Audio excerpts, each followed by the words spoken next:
loss below, they get taken. And this is where we get the trend, the real trend change with the real momentum, right? And in this case, you could have entered from here, but this is the most recent higher low. This is the major higher low right there. We stack liquidity on top, we stack liquidity on the bottom.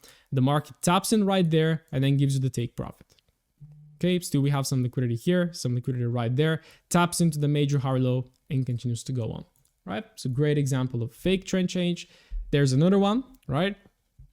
So the market taps into the demand. This is still a lower low, lower high, lower low. The market gives you a trend change, and that is where you can start to enter, right? To enter from right there, but the market tries to push and it fails to take out the high. Okay, then it retraces all the way back down.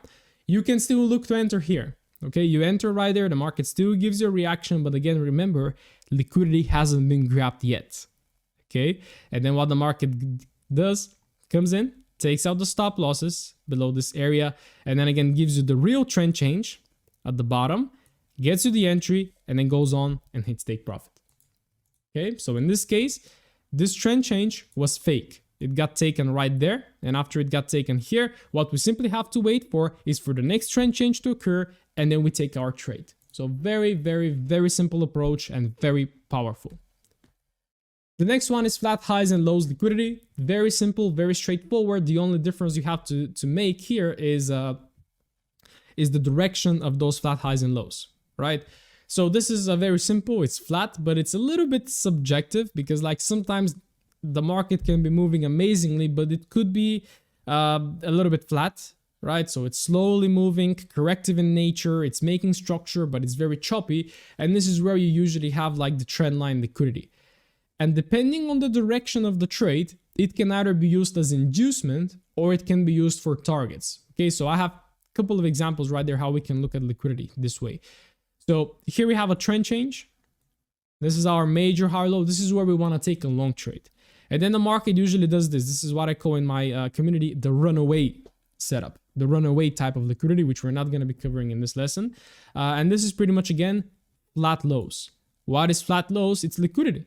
It's inducement, right? So what the market does, it like stacks, it stacks, it stacks, it stacks. Then you have a sharp move tapping into your demand zone, right? So the liquidity right there, it has been taken, and then you get the real move.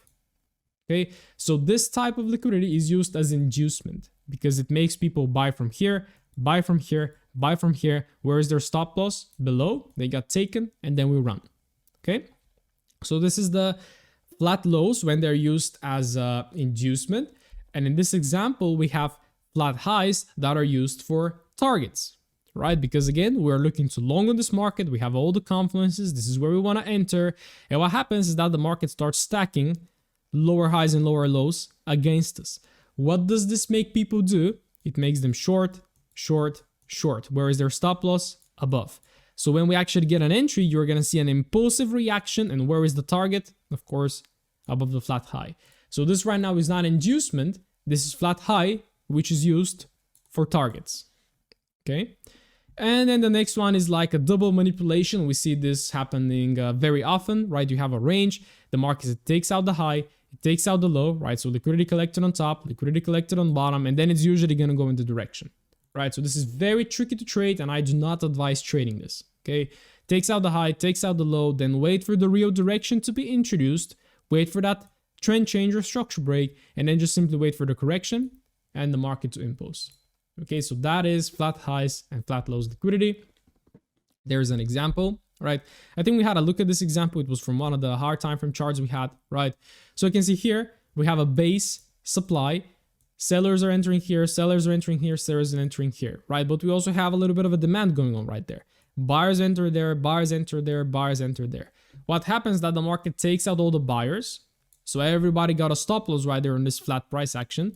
And then where is the next target, right? So this is pretty much that double liquidation, right? Taking out the low and then taking out the high.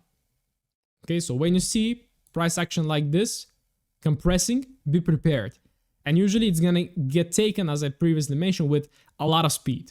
A lot of speed taken, and usually then it's gonna follow with a slight period of consolidation where you can get your entry and then a sharp move outside. Okay. There's another example. This is very choppy, very, very, very flat, right? So what you have right there is just a pure consolidation. But again, what I want you to look at is the details, okay? So we have, let me just grab the other laser pointer. We have the high, we have the low. Push, pullback. Demand is forming on the bottom. Demand here, demand there, but people are seeing supply and resistance. So sellers here, buyers here. Sellers here, buyers here. What happens is the market comes in, stop losses, takes the stop loss of the sellers, right? Then the buyers, so if I just illustrate, then the buyers are entering right there with a breakout. Where is their stop loss? Below right there, right? The market comes in, takes out their stop loss, and then it launches in the next direction, and then you can see it drops again.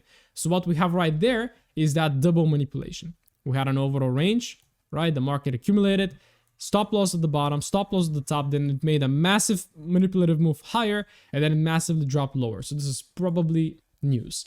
But again, you get the point. This is, according to me, like flat price action right there. It forms some sort of structure, but not as much. Okay?